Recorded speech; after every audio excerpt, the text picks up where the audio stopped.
సుమారు 50 మిలియన్ టన్నుల ఇసుకను మనం ప్రతి సంవత్సరం ఉపయోగిస్తున్నాం. దీన్ని అందరికీ పంచితే సగటు మనిషి రోజుకు 40 కేజీల ఇసుక వాడుతున్నాడు. అంటే దాదాపు రోజుకు 100 రూపాయలు పైగా మనం ఇసుక ఖర్చు పెడుతున్నాం.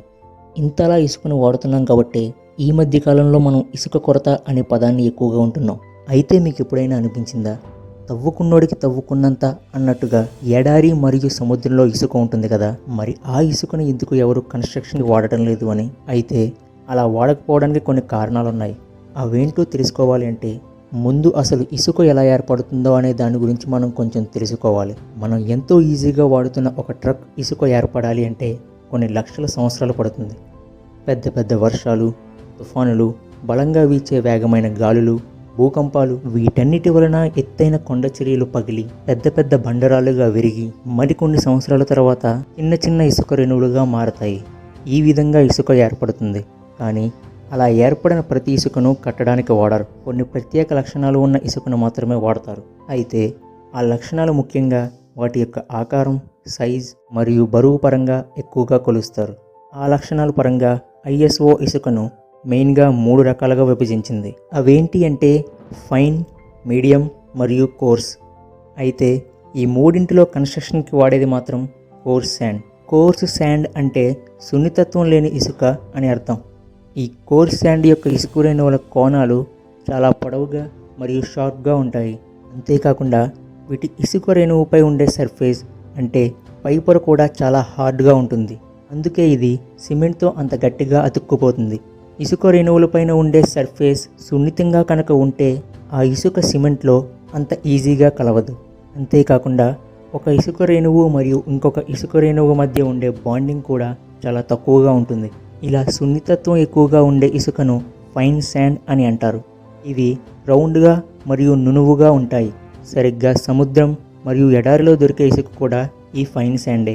మరి ఈ ఫైన్ శాండ్ ఎందుకంత సున్నితంగా ఉంటుంది అంటే సముద్రంలో వచ్చే ఎత్తైన అలలు మరియు వేగమైన ప్రవాహాల వలన ఇసుక రేణువుల యొక్క కోణాలు అరిగిపోయి సున్నితంగా మారిపోతాయి. సేమ్ అదేవిధంగా ఎడారిలో ఉండే ఇసుక కూడా ఎక్కువగా వీచే గాలులు మరియు ఇసుక తుఫానుల వలన ఈ ఎడారిలో ఇసుక కూడా సున్నితంగా మారిపోతుంది. అంతేకాకుండా సముద్రంలో దొరికే ఇసుకలో ఉప్పు శాతం ఎక్కువగా ఉంటుంది. మీరు గమనించే ఉంటారు, మనం ఉప్పుని అలా వాతావరణంలో కొంతసేపు గాలికి వదిలేస్తే అది కాసేపటికి నీరు కట్టుకుపోయినట్టు అయిపోతుంది. ఎందుకంటే ఉప్పు యొక్క గుణం వాతావరణంలో ఉండే తేమను గ్రహించడం. ఒకవేళ ఈ సముద్రపు ఇసుకతో కనుక మనం గోడలు కట్టినట్లయితే వర్షాకాలంలో ఆ గోడలు తడిగా చెమ్మగిలినట్టు కనిపిస్తాయి. ఇప్పటి నుండి మీకు కనుక అటువంటి గోడలు కనిపిస్తే ఆ ప్రదేశంలో అక్కడ వాడిన ఇసుకలో ఉప్పు శాతం ఎక్కువగా ఉందని అర్థం చేసుకోండి. అంతేకాకుండా ఇసుకలో ఉండే ఈ ఉప్పు శాతం బిల్డింగ్ బలం కోసం వాడే ఇనుము మరియు స్టీల్ ఊసలని తక్కువ కాలంలోనే తుప్పు పట్టిపోయేలా చేస్తుంది.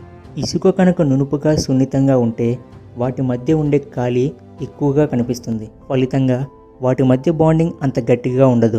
అందుకే కన్స్ట్రక్షన్కు ఫైన్ శాండ్ని వాడరు. అయితే కోర్స్ శాండ్లో కోణాలు షార్ప్గా ఉండడం వల్ల ఇసుక రేణువులు ఒకదానికి ఒకటి దగ్గరగా ఉరుకుపోతాయి. అందుకే కలిపిన కాంక్రీట్ కూడా అంత గట్టిగా ఉంటుంది. అసలు ఇవన్నీ కాదు, సిమెంట్లో అసలు ఇసుకను ఎందుకు కలపాలి అనే డౌట్ కూడా మీకు వచ్చిందా? అయితే దాన్ని కూడా ఎందుకో మనం ఇప్పుడు చూద్దాం. సిమెంట్ యొక్క పౌడర్ని సిల్ట్ అని అంటారు. సిల్ట్ అంటే ఇంచుమించు మనం పిండి పదార్థం అని అనొచ్చు.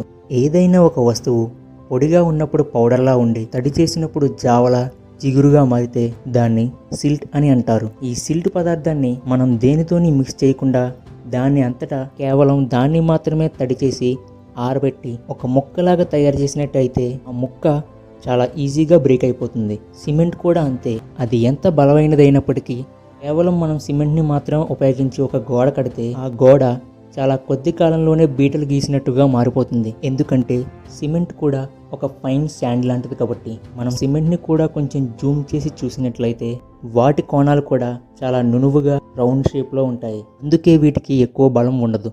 అందుకే ఈ సిమెంట్లో మనం కోర్స్ శాండ్ని కలిపితే వాటి యొక్క కణాల మధ్య బాండింగ్ గట్టిగా ఏర్పడి కాంక్రీట్ తయారవుతుంది.